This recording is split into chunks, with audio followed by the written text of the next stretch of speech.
Okay, so next I would like to welcome Shomir Wilson. He's an associate professor at Penn State, where he leads the Human Language Technologies Lab. His research spans natural language processing, privacy, security, and computational social science. Beyond the recognition of his research through, NSF Career Awards, multiple Best Paper Awards, he's also a thought leader in the field, and has frequent mass media coverage. Recently, having organized the Thought Leadership Doctoral Seminar on identifying grand challenges for research on privacy documents. Right. CMU is one of his alma maters, along with University of Edinburgh, University of Maryland, and he's also a member of the inaugural cohort of Future CRA Leaders Program, which aims to unite industry, academia, and government to advance computing research to change the world. So today his talk is titled Case Studies for Sociodemographic Biases by AI Models. Welcome. Well, thank you for the introduction. Thanks so much for inviting me. It is great to be back. So I will talk about part of my research here, but I do want to begin with something that's sort of for the students and postdocs here, because I sense that there are several of you folks in the audience, and I always try to include something for you people because this is part of your education. So as part of that introduction, you mentioned the fact I've had a few different universities. CMU technically was not one of my alma maters because I did not earn a degree here. But here's the quick version. Let's see here. Summer class at University of Mary Washington, undergrad Virginia Tech, grad school Maryland, postdoc CMU, postdoc Edinburgh, postdoc CMU again. Yes, I left and I came back. Then faculty position, first one was at University of Cincinnati, and then most recently at Penn State, where I got tenure last year. So the point of me showing this to you, especially the students and postdocs, oh, and I forgot some also. So visiting positions at Macquarie University, that's in Australia near Sydney, and then NUS, that's in Singapore. Anyway, point here is when you're a student and a postdoc, you can go on adventures. Seriously, why did I go to Australia, Singapore, and Scotland? Well, yes, there was good science to be done in those places, but I wanted to go on adventures. You can find opportunities like that. They take multiple tries sometimes, they really do, but you can find those, and I encourage you to do that because that really helps with morale. Anyway, my lab at Penn State is the Human Language Technologies Lab, and I like to tell folks that we do socio-technical NLP. There's an NLP sort of umbrella on top of all of our work in some way, but more specifically, we're doing natural language processing, privacy, and computational social science. Right now, we've got 3 PhD students, 2 master's students, and 2 undergraduates, and lots of distinguished alumni. So when I organize a talk, I often provide 3 bubbles here. I've told you what they are, and I've done work in all these areas. I'm going to concentrate though specifically on one of these sub-areas of this complicated Venn diagram, and that's on measuring bias in large language models, top left there. So that's going to be the focus of today, but I'm also happy to talk about any of this other work that I've engaged in over the past several years. All right, so AI, pretty reasonable observation. It's typically about models. You can do AI without models, but that branch of AI is not as much practiced anymore. So we're typically talking about machine learning, and I think it's actually interesting how much our vocabulary for describing AI has almost collapsed in recent years, where we talk about machine learning and AI as interchangeable, where NLP doesn't really get as much mentions as I expect it would, because AI ate NLP or vice versa in terms of public perception. And looking at the resulting animal, I can't figure out which one won.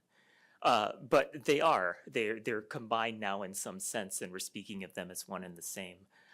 Anyway, though, so we're talking about representations of the likelihood of phenomena. Big statistical models, often involving words or images or video, sometimes sound, but then other modalities as well, right? These models, as we know, are typically trained on data from the internet because that's a really good source of data and you can get it for free, although there are some legal concerns which are currently being played out, and that's a reasonable thing to examine as well. But knowing that source, seems logical those models would inherit biases from that data because there exist biases expressed by people on the internet. And the overall question I'll talk about today is how we can measure those biases. And I'll do that in 3 different ways. I'll discuss 3 projects my lab has been engaged in over the past 4 years. And these will be in roughly chronological order. The first one's going to be about disability words affecting sentiment analysis models and toxicity detection models.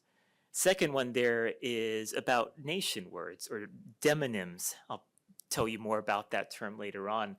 How biases for and against demonyms can be measured in text generation of stories. And then that third one's going to be about image generation models and how they reflect biases in a non-Western culture, specifically India, because we had the resources to study that culture. So I'll go through these in roughly chronological order. Then I'll end up with some big observations and some ideas on how this kind of research I think should be better organized in the future, so we're less hodgepodge and more making a big concerted effort. All right. Oh, and I need to give big props to Pranav Venkit, one of my PhD students he defended just a couple weeks ago. Soon to be grad from my lab. He's going to start at Salesforce as a research scientist in just a couple months, but he was instrumental in a lot of this work, so I give him a lot of credit for it. Right, to start off with, I mentioned disability words. So I never want to assume folks are familiar with what sentiment analysis is. I'll go into that a little bit more later, but toxicity detection also is a related topic. Prior work showed that large language models, LLMs, exhibit gender and race biases. And we were curious if we could see biases against people with disabilities through the same mechanisms, but we had to come up with some new ways to measure those kinds of biases. So we tested several popular LLMs for bias. I'm going to share a subset of these results from this project, which happened in 2022 and 2022 and 2023. So these are 2 papers that the results will be from. Again, for the students here, that 2023 paper, that won a Best Short Paper award in a workshop called Trust NLP. That was the 9th submission for the paper. So 8 rejections. For my fellow faculty in the room, I have no way to compel a student to submit a paper that many times. That is not within my power. So credit to my students for being persistent.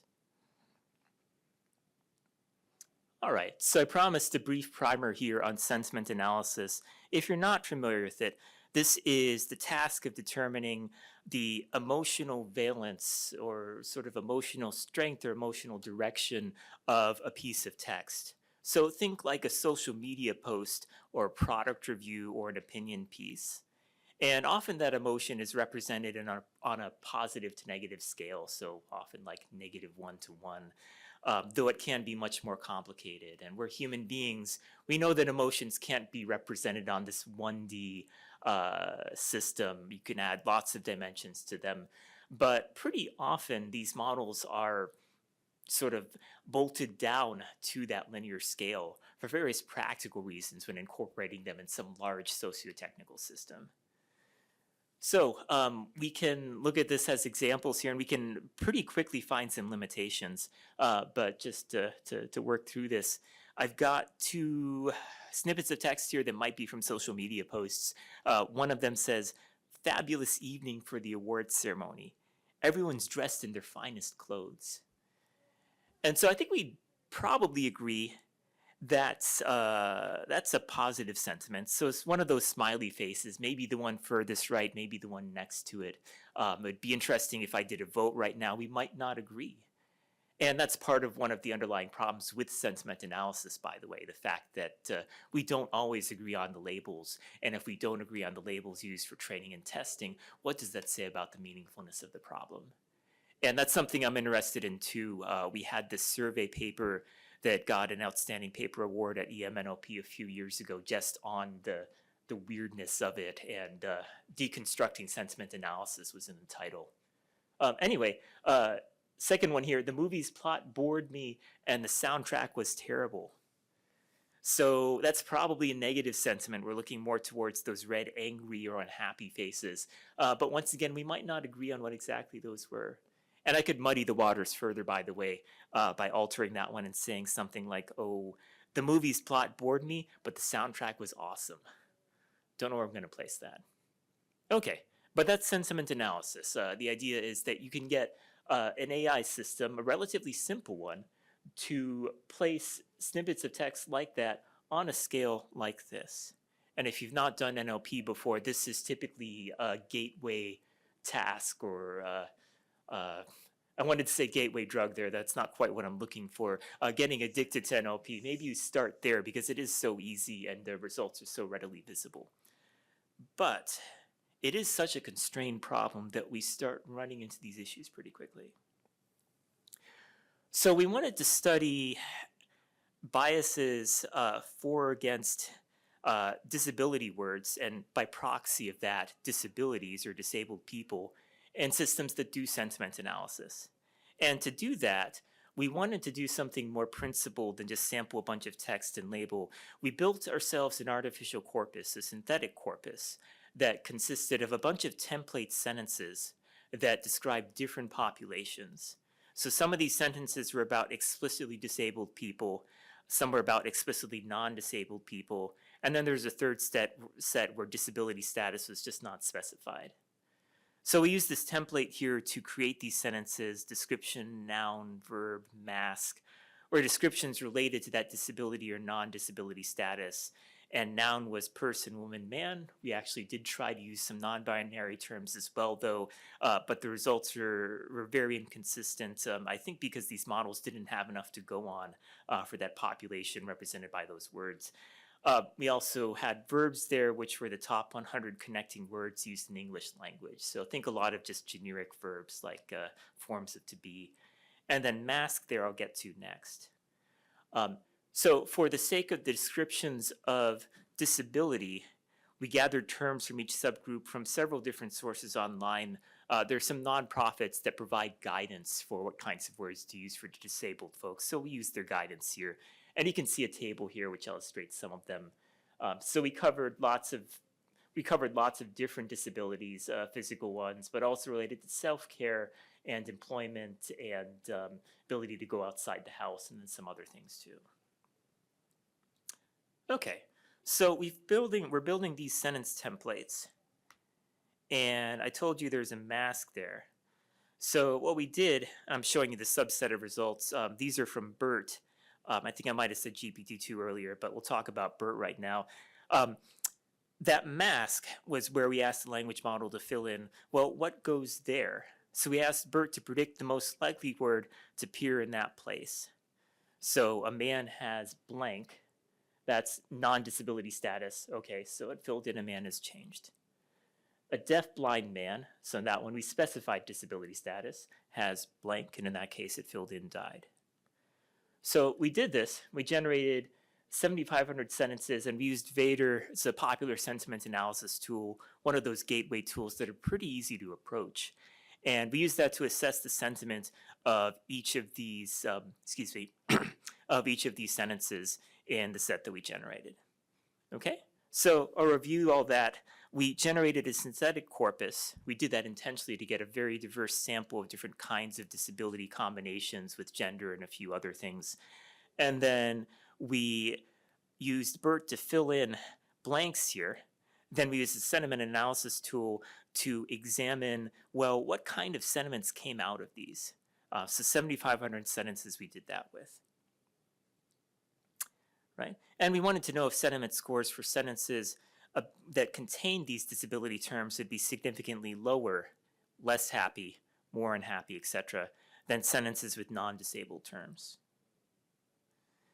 And the results, unsurprisingly, did show that sentences with these disability terms had lower average sentiment score than those with the non-disabled scores. We use the score sense metric. I point folks to the paper to read more about this. Basically, a more complicated deviation from the mean.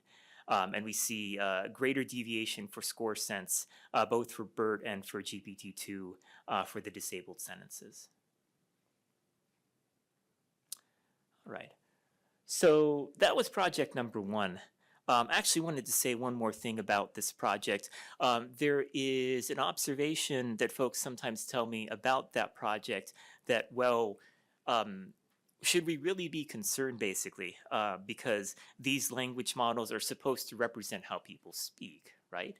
And they're doing that, of course. So this is text trained from the internet, and the source of these biases is, I would guess, pejorative uses of terms for people with disabilities. So blind is the pejorative that people use sometimes, deaf, etc. So the pushback on that is that we're not using these models to study how people use language, right? We're using them to do practical tasks. We're plugging in these models to some kinds of larger socio-technical systems, and that's why the bias is actually a concern. Okay. So the second project in this sequence, we're looking at nationality bias in text generation. Once again, easy observation, LLMs are trained on internet text because it is so plentiful, but countries around the world aren't equally represented by the internet, both in terms of population, like number of internet users per country, or by sentiment, in terms of how folks from different countries are discussed. So we wanted to see if we could detect biases towards or against country origin words. Those are demonyms, nationality demonyms, in the output of GPT-2. These are articles that we published back in 2023. One was in AIES and the other was in EACL. Right? So we did a similar approach here. We used GPT-2 to complete sentences that began with this template here, where demonym was a country person term like Americans or Spanish people or Chinese people, etc., French people. People are blank. So using that same sort of word masking approach, we asked GPT-2 to fill in the blank, but here we didn't constrain it to just one word. We let it go on as long as it wanted to, so we let it keep going until it completed a sentence, basically. So for each country in the world, according to, I believe, the list of countries that you have that have UN representatives, so 193, we generated 100 stories. And then we went back to our old friend Vader to compare the aggregate sentiments expressed towards each of these countries. Right? And I can pull out some examples here. These are hand-picked examples. I will show you something more empirical overall in a couple minutes. And I actually don't want to read these. They feel wrong in my mouth. I was thinking that last night when I was practicing this talk. But you can look at them and you can get some idea of what's going on and maybe some influences from news and from other sources.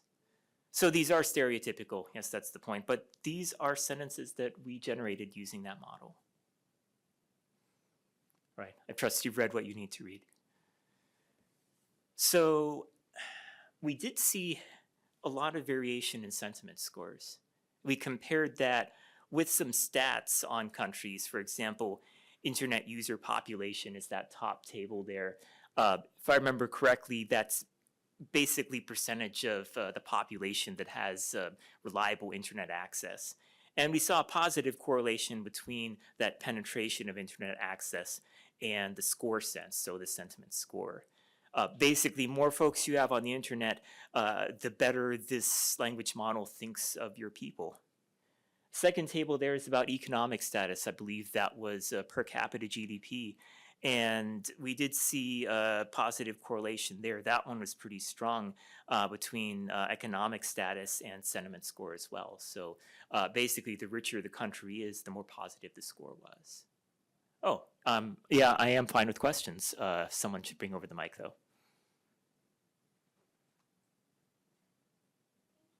Professor, I have a question. So for the high internet user population and economic status, I see the correlation coefficients is higher, but why are they less significant?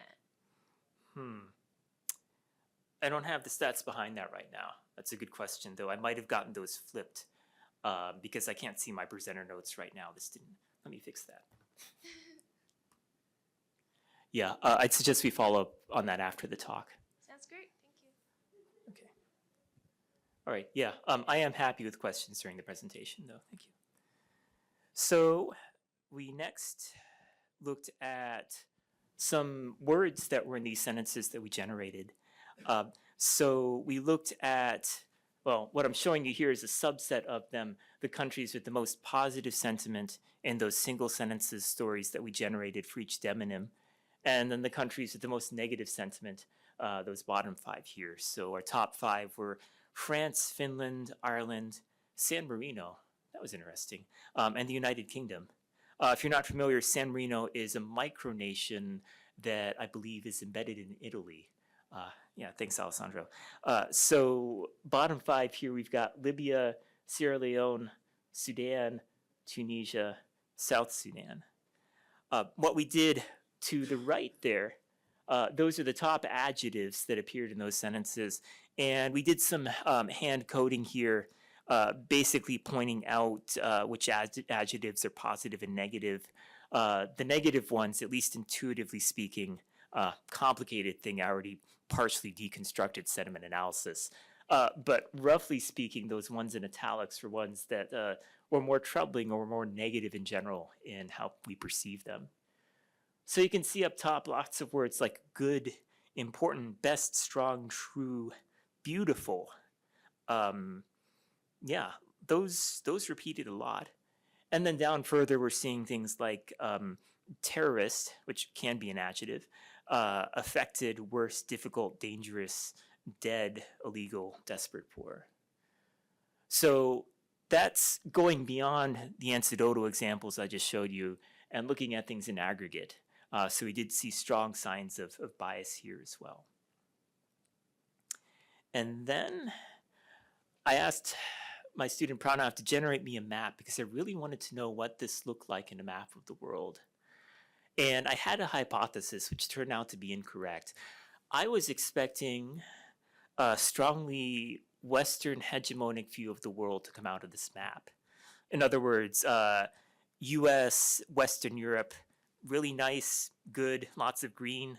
Rest of the world, not so green. But there's something more complex going on here.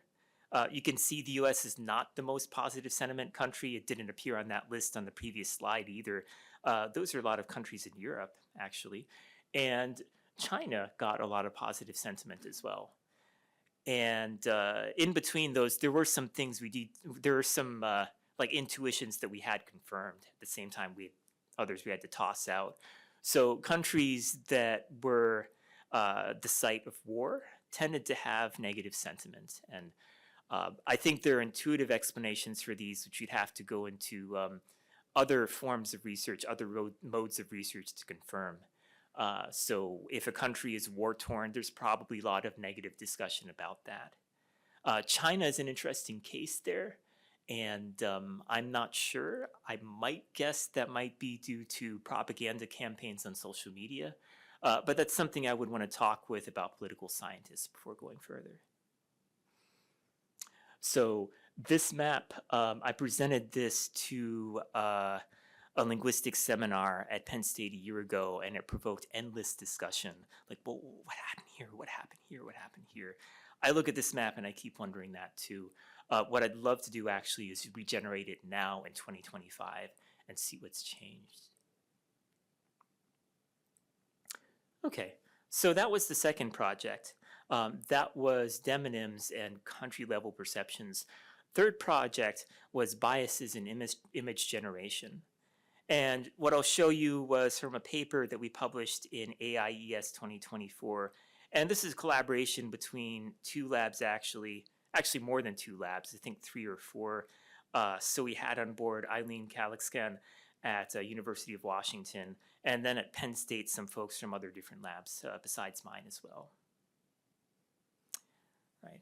So we wanted to study how image generation perceived a non-Western cultural group. And we decided to target Indian culture because in terms of the human resources and expertise that we had in our grad students, that was a group that really stood out as being within reach. So we recruited 25 participants self-identified as Indian.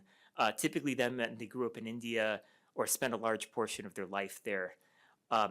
And we had them sit down together basically to demo Stable Diffusion 2.1 with them and give it a bunch of prompts about Indian people and Indian culture and Indian food. See what it comes up with and ask the participants for their impressions of the images that came out of this model. Right.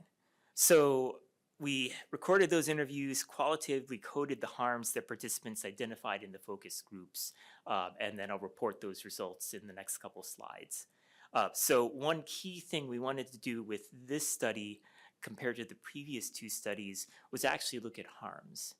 And we're better able to do that by interviewing folks. How are they affected by these images? What does that mean to them about how they're represented?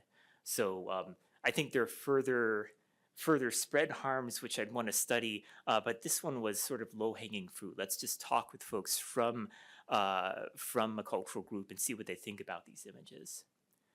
And we did have some prior work we needed to base ourselves upon on harms from NLP biases. So this paper from Dev et al. In 2022 coded harms into 5 different categories. And those are stereotyping, disparagement, dehumanization, erasure, and quality of service. But we identified 2 more harms that didn't quite fit into those, and we're going to call them exoticism and cultural misappropriation. And I'll show you examples of those. Right, so for exoticism, what we've got here are 3 different sets of images that represent this. First one, the prompt was Indian woman from South Bombay. Second one is Indian woman in suits. And third one is Indian woman. That second one should be plural. That's a typo there. So we gave Stable Diffusion these prompts and asked it, generate us some images. We make a few observations. You can make them alongside me right now. The model almost always showed Indian women wearing saris. Despite extensive, which I'm not showing you, follow-up prompting by participants. So we did this in a semi-structured fashion. We gave some prompts to Stable Diffusion, but we let participants, tweak them. Well, what if we do this? What if we do that? We had a really difficult time getting Stable Diffusion to show us Indian women who weren't wearing saris. If you're unfamiliar, sari is a traditional Indian woman dress, but Indian women wear a lot of other things too. There are lots of contexts where sari is not really the thing to wear, but we were always getting back this result. So we also noticed images were unnaturally colorful. You can see that here. They're also oversaturated, which is not something you'll always get out of Stable Diffusion. So really punch you in the face type color in these images. The only exceptions were when they were monochrome, which you see 2 of there also. So that was exoticism, and we also observed this other harm which we had not previously seen documented in the NLP literature, at least. So we wanted to generate some more cultural artifacts. First prompt there is Indian breakfast. Second prompt is Indian dance. Third prompt is Indian people wearing Western attire. So I'll point out right away with those food pictures, those are disturbing eggs. If I ever crack open an egg with a yolk that big, I'm stepping back. Like, what happened? Anyway, those breakfast pictures, regardless of the eggs, well, okay, yeah, they showed a preponderance of eggs, which is not really what you'd see in an Indian breakfast, especially since many regions of India, they don't eat eggs. But we also see unusual combinations of dishes on the same plate from different regions of India. And there certainly might be reasons to do that. But the amount of mixture was something that troubled participants because to them, it reflected a lack of knowledge of what Indian people eat in different parts of the country. right? Similar sort of thing happened with the Indian dress. These pictures are showing unusual combinations of North Indian and South Indian dress in terms of jewelry and also costuming. And then that third one, we once again ran into sort of a brick wall there where it was really difficult to get Stable Diffusion to portray Indians wearing Western attire. Right, you can look at that and you can see, once again, we've got lots of saris, lots of long tunic-like garments for the men. I think I do see maybe some dress shirts in one of those pictures, but for the most part, I don't think we describe this as Western dress. So it really locked into what we think you could describe as stereotypes.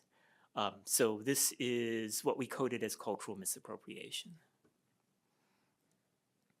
Right. So I'm going to take a step back from that and make sort of an overall observation. I think, like with sentiment analysis, we can question the task that we've created. So here's what I wonder about. Is image generation that is given a prompt in text, give me a small number of example images, is that somehow a fundamentally wrong-headed task? Is that an unreasonable expectation and some kind of reasoning level or some kind of conceptual level? So when I ask that, I think, well, when we ask an image generator to give us some representations of a diverse population, what really is our expectation? Is it to generate a representative sample? And if we're getting back 4 examples, can it really do that? Or is it something different that better aligns with certain cultural preferences and certain ethical assumptions we have about the problem? If it's the latter, I think we need to start figuring out explicitly, well, what are those assumptions? What are expectations about diversity, and how can we actually fit them into a scenario where we're getting back just 4 images for one prompt to represent a population of billions of people? Second one there, repeated sampling, is that enough, either statistically or ethically, to overcome the impression that we get when we use a system like Stable Diffusion? So I know I can push the generate button as many times as I want, and then get lots of results, and then sort of think about, okay, what showed me this a bunch of times, it showed me this one time. This is a different kind of approach to using a tool. Now, I think most people are engaged in their day-to-day lives when they use image generators for recreation or for making illustrations for PowerPoint or something like that. In those scenarios, I don't think we're necessarily thinking about the problem the same way, but either way, the tool is giving us the same kinds of results. And that incompatibility, I think, is something we should be looking at further. Right. And then taking a step even further out than that, what I want to do, and I'm always interested in folks collaborating on things like this, is to move beyond something I presented here as sort of a hodgepodge approach, critiquing our lab's own work, of attacking the problem of bias in NLP and AI models. So I've told you about intersections between disability and sentiment analysis, and I've told you about intersections between sentiment analysis and nationality, and then image generation and some cultural biases. I think these could be part of a larger landscape that if we examine somehow in a principled fashion, we might be able to see reoccurring themes. So saying that in another way, what if each of those represented one set of parameters in a larger frame? It might be possible for us to take that set of parameters and plop it down in other places in the landscape and make progress faster on this problem. So here's one way of looking at it. I've drawn these diagrams a few different ways, so this is not necessarily the only way, but we could think perhaps in terms of modes of bias or failure modes. So sentiment bias, frequency bias, erasure bias, etc. ... means this goes on arbitrarily long. And then lots of different applications of AI technology now. So writing assistance, machine translation, image generation, decision support, so on. Each of these intersections probably has something unique, but there's probably also some shared properties in this landscape which we can take and learn more from if we view it as a landscape. Okay, So to conclude, once again, for the students here, also for the postdocs, I want to point out, I run an advice page in academia, QR codes there, where I've written a bunch of articles about things like how to think about research in a personally sustainable fashion and how the academic job market works. What happens if you're on the faculty job market for 6 years in a row, which is actually what I did before arriving at Penn State. I tell folks, don't worry about that though, because one of two things will probably happen before you end up in my shoes. Either you'll get super lucky or something else even bigger will come up in your life and you'll decide you need to do something else instead.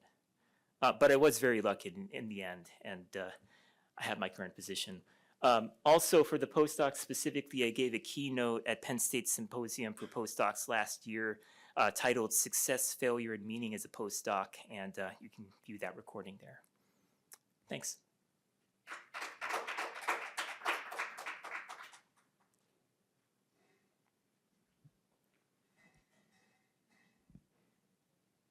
So for the oversaturation era, Mm. I think it's kind of a general failure case for all image generators. But my impression was that you attributed that to exoticism. So can you clarify on the connection between oversaturation and socio-demographic bias? Okay, interesting there. I wasn't aware of that as a pervasive problem, but as soon as you say it, maybe it is. Either way, I think the other part of that conjunct still applied, that we're getting unnaturally colorful images in terms of attire and artifacts of dress, whereas Indian folks wouldn't dress that colorfully on as regular of a basis. Thanks. So when I talk about saturation, actually, I'll follow up to that. I don't know what other people think about that. I'm a photographer and I've got a specific idea, but I don't think other, yeah, whole other story there. But thanks for pointing that out.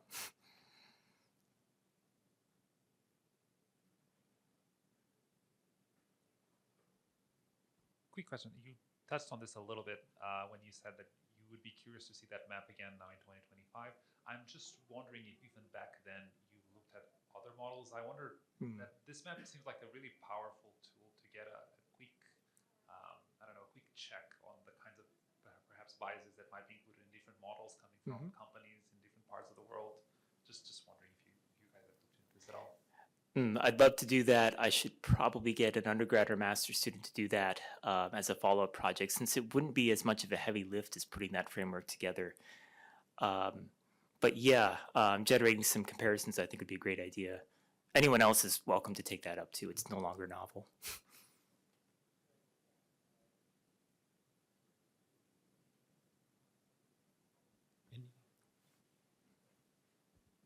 So for the map, do you think the adoption of English as a language plays a big role?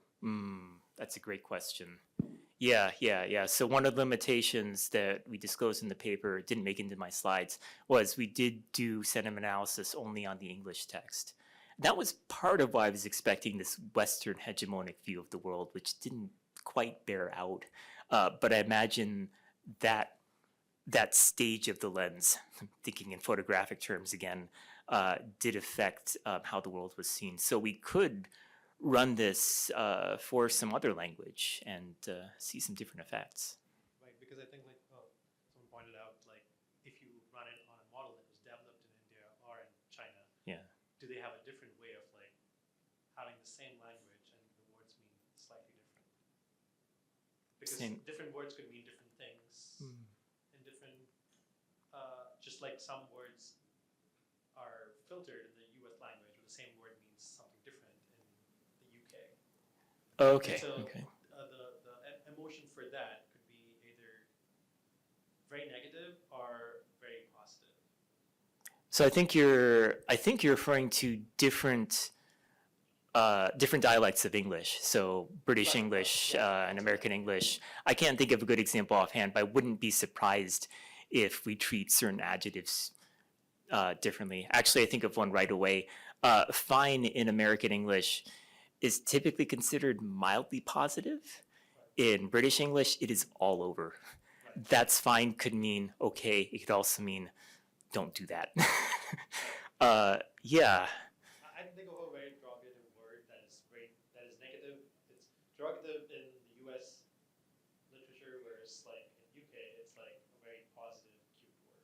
What word again? I don't think I can say it. Okay. Yeah. Oh, okay. Sorry. Yeah, I think examining those different dialects of English would require a good way to detect and classify text based on their locations. I don't know how much work has been done on that to classify dialects of English automatically. Yeah, Yeah. I'm assuming it's a very difficult task for sure. Yeah. Definitely better, more difficult than separating Bengali from English. Thank you. Thanks. Very interesting talk. Yeah, very interesting talk. Just maybe one comment on this last question, also from research life ago. But there was this resource called SentiCnet. It was a sort of multilingual wordnet for sentiment analysis. There was an interlingual index that was basically mapping words across languages. Now I can't really recall if dialects were also included in that, but it may be worth looking at that type of resources as a way to disambiguate or map terms based on the cultural origin. Sure. Thanks for the suggestion.